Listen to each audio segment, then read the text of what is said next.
My name is Henry Gracie, and I'm a third-generation Jiu-Jitsu instructor in the legendary Gracie family. Today, we're talking about self-defense the Gracie way.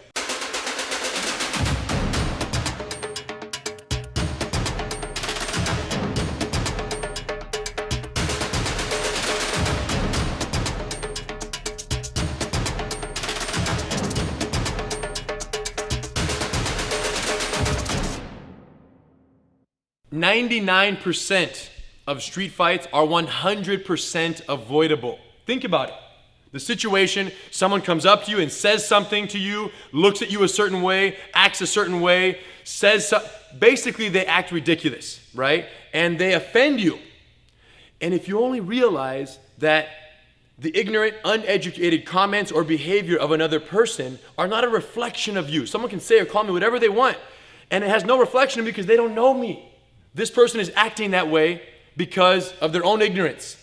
And if a 9-year-old kid came up to you and kicked you in the shins and said, "Hey, stupid idiot, go get a haircut, you're ugly," are you gonna fight that person and beat them up, the little kid? No. And ignorance has no age limit. So if a grown man says the same things to you, think to yourself, "Oh, poor guy, the guy's having a troubled day or a bad life, and let him live on with that."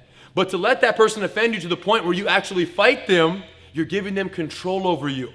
Right? If they can anger you enough that you have to fight to prove yourself, they've controlled you and you've already lost the fight to begin with. The hardest fights are the ones you walk away from. You guys, believe in yourselves. Don't get into fights for no reason. And that's coming from a member of a family that makes its living fighting.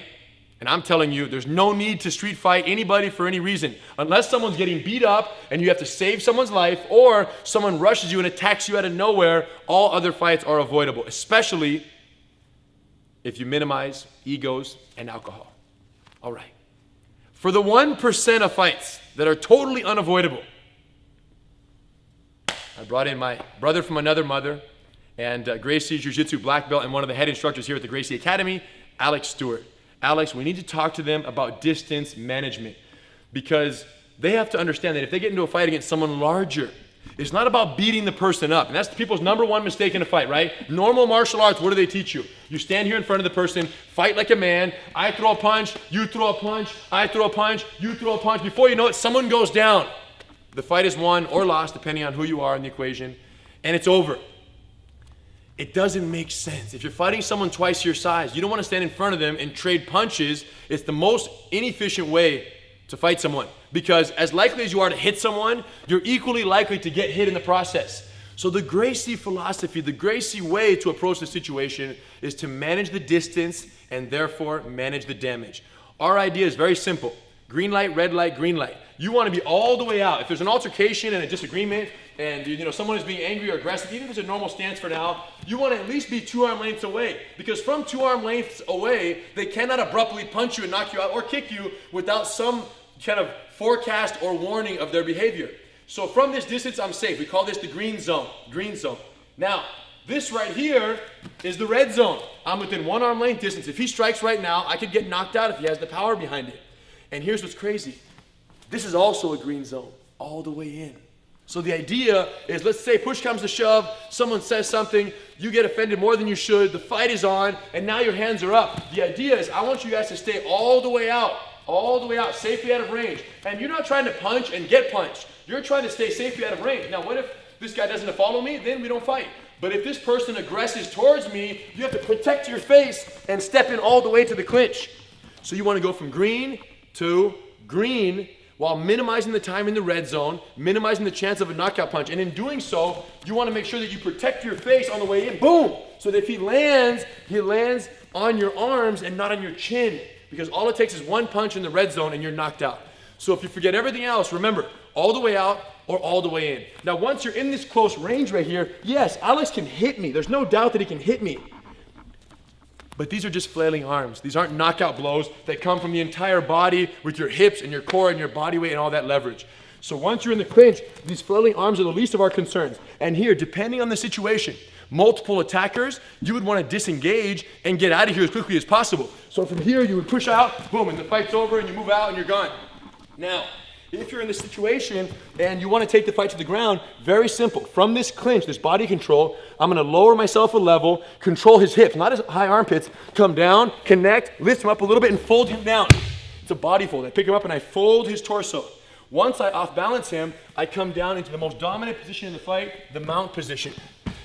Now, this is where you want to be in a fight. It's very simple. Why? He can't punch, but you can punch. So he cannot do damage, and you can if you want to. Now, this doesn't mean that striking the person from here is the recommended strategy. It just means that it's possible, and it gives you a great advantage. And this person has very limited power because they can't cock their arm back. They can't cock their arm back any further than this. So even if they hit me, he has no power in his punch. Now, the most common mistake made from a top fighting position like this, in a very basic sense, is that people are too upright and they're too aggressive. They get emotional, they want to hurt this person, so they're throwing punches from here. And the problem is the more narrow and aggressive I am, the more tippable I am. So you just push me off and oh, boom, now you fall off in the bottom of the fight. And then, boom, the punches are coming down. Let's go back. So if being tall and aggressive is the wrong strategy from a control perspective, then what's the right strategy? Immobilize, control, and exhaust the subject. But to do that, check this out. We're gonna get low, we're gonna put our hooks in, and we're gonna smash them with our hip pressure. Look at how my hips are driving onto Alex's, and my knees are floating right there. Show them my knees. See the knees right there? They're floating. Why? Because all my weight's on Alex, and my hands are out, and I'm hooking his legs right here. So right now, he's carrying 100% of my weight. If he pushes me this way, I connect. If he pushes me the other way, I connect. So I'm constantly anchored onto him, keeping myself tight. So instead of just laying on top of Alex like this, bump your hips and throw me off. Boom. Do you see how easily he pushed me off right there? Because I weigh 190, and if Alex can bench press 200 pounds, bump and throw, he's gonna escape my mount. So the question is, how can we have mount control that is more effective than the limit of our physical body weight, right? If you just lay on him and he can bench press your body weight, technically he can throw you off. Is it possible, is it conceivable that someone who weighs 160 pounds holds someone down who weighs 200, 220, 250 pounds? Is it possible? Not without jiu-jitsu, because he can bench press your body weight. But check this out. Alex, do me a favor. You have your black belt right here. Use both hands, grab your belt, get a solid grip on your belt. Very death grip it. Now, without moving your hips, bench press your belt. Alex's black belt has more mount control knowledge than 99% of the human population. What does the black belt understand? It's not about body weight, it's about connection. The belt is connected to him. So what I'm trying to teach you guys is when you mount on, watch the, no connection, connection. Body weight, jiu-jitsu. I'm connected with my hooks and with my hand. Bench press me. There's no way, because to bench press me would mean to bench press both of us. And that's not possible. Am I making myself clear? Crystal. What else do you need to know about maintaining mount and what the benefit? Talk about the psychological effect that happens to this person. Sit up because it's serious. You have to imagine much bigger, stronger, more athletic person, or even more athletic than the person like in Henry's position that he's rolling, that he's acting out, is that me, the bad guy, bigger, stronger, heavier, trying for dear life, just trying to throw them out, and you can't. So psychologically, he's already mentally lost. Right. Not even that, but he's embarrassed, if not even with the people around, but with the smaller person. Yeah. So he's already defeating himself slowly until he just gives up or opens up something else. You can imagine, you get in a fight, you mount on top of a larger person, you just hold them down, and they're going crazy because you understand concepts of hooks and hips and connections, and they can't push you off. For their life, they can't put you off. Think about what goes through their mind. Psychologically, they're done. And once the person taps out in here, having them tap out here is so easy. Do you guys understand what I'm getting at? This is how you win a fight without fighting, without beating someone up. You get a guy who gets held down like this. The countless stories we have of students who've used these tactics to immobilize someone and be able to defeat them without ever hurting them or even submitting them are countless.